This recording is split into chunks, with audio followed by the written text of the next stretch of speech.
ejo nasomaga ahantu n'umuntu wenda ari na hano wari wanditse avuga ukuntu ibintu bibabaje mu gihe kimwe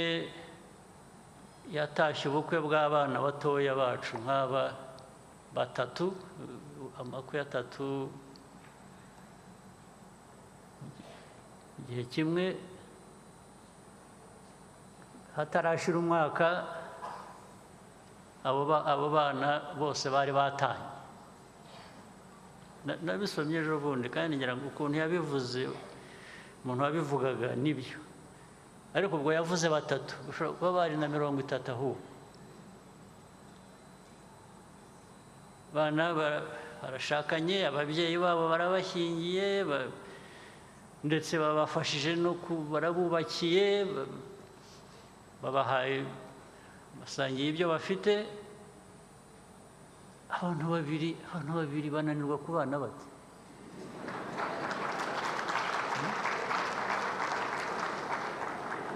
ari abantu benshi bashyize hamwe ukaba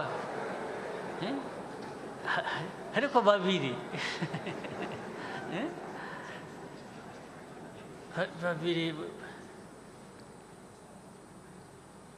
erega abantu baranihanganirana